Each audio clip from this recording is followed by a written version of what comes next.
Guys, today magluluto tayo ng laham, samusa laham.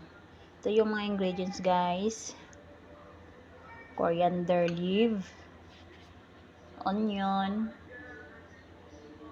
laham. Bina-blender ko lang to guys kasi wala tayong pang machine para sa pang-meat talaga. Maggi cube. And then garlic, masala, lettuce. Nilagyan ko lettuce guys. Then salt and oil. So ito lang yung mga ingredients guys, gagamitin natin. So umpisahan na natin guys. Hintayin natin mainit itong kawali. Lagay natin yung oil. So lagay tayo ng 3 tablespoon of oil.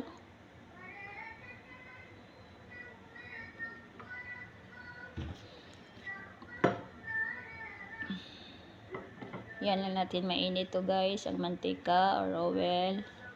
Lagay natin yung onion guys.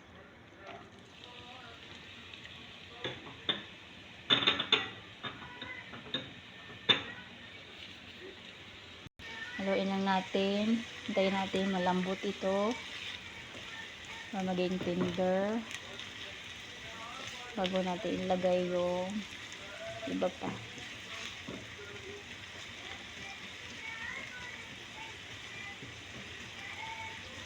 Yan natin ng ilang minuto guys.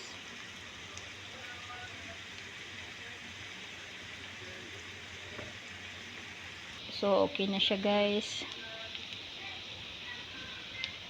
Lagay natin ang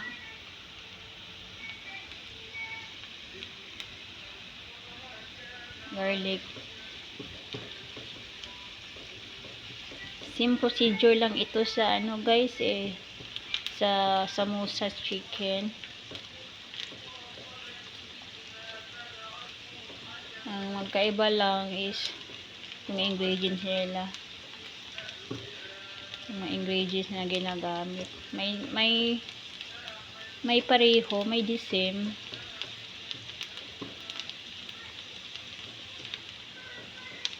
So, lagay na natin kung okay na itong garlic guys.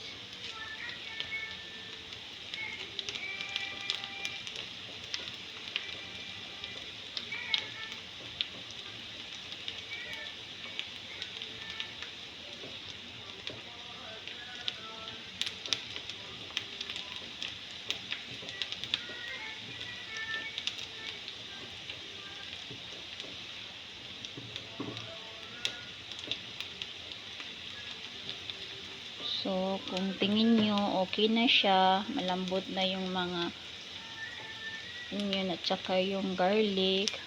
May bango na. Ilagay na ninyo ang meat guys.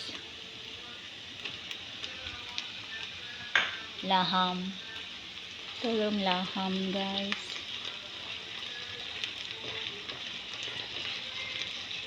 Mix lang natin to guys. Guys, kung kita nyo, nag-iiba na itong color na to sa laham. Pwede na ninyo lagyan ng seasoning guys. Ito, lagay nyo na yan. Barat at saka Maggi cube. Hindi ko na kailangan nilagyan ng salt guys, kasi sa Maggi cube, enough na itong panglasa. Turugin nyo na lang ang Maggi.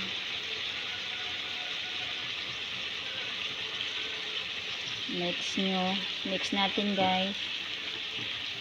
Nahirapan talaga ako dito kasi yung isa kamay ko nakahawak sa cellphone, hindi ko masyado ma-mix. Mix natin. So guys, na-mix ko na. So hintayin na natin tong mag-dry guys, yung wala ng tubig So, takpan natin guys. Sa panglasa guys, okay na to yun. Okay na yun guys, ang 1 Maggi cube. Hindi ko na kailangan dinagdagan ng salt. Kasi hindi naman madami yung laham natin So, takpan lang natin guys hanggang magda-dry na yan. Wala nang tubig. Balikan natin guys. So lapit na. Wala nang tubig guys. So konti pa guys. Konti pa ito. Yung makikita nyo na yung medyo brown na, tsaka dry na dry, okay na yun guys. Pero sa ngayon hindi pa ito okay guys.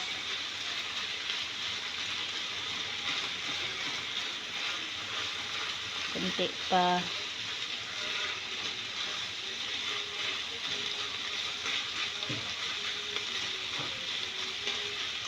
So mga 5 minutes.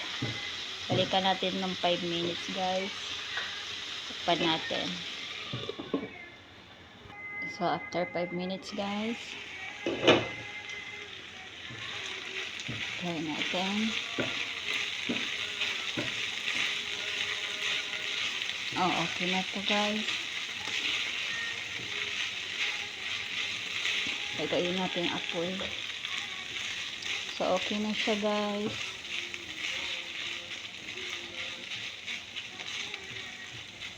I-transfer natin ito sa sa bowl. So na-transfer natin sa bowl guys. Ito na siya guys. Mainit pa. Hintayin natin lumamig guys. Tapos lagay na natin yung mga leaves.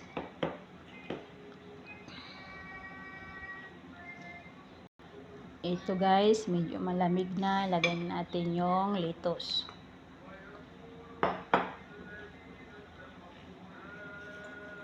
Lagay natin yung parsley.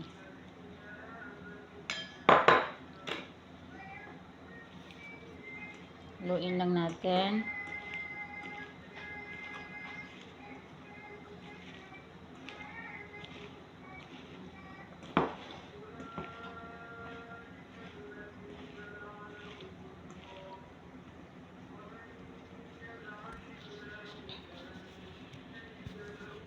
So, ito na siya guys. Ito na siya.